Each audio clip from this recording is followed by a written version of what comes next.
الحكومة المغربية تصفع الشعب من جديد، وإليكم التفاصيل.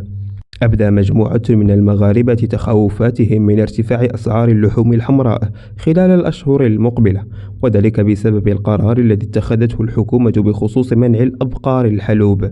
وأوضح العديد من المغاربة عبر مواقع التواصل الاجتماعي أن الكل أصبح يترقب ارتفاع أسعار اللحوم بشكل صاروخي، لا سيما بعدما تم منع ذبح الأبقار الحلوب.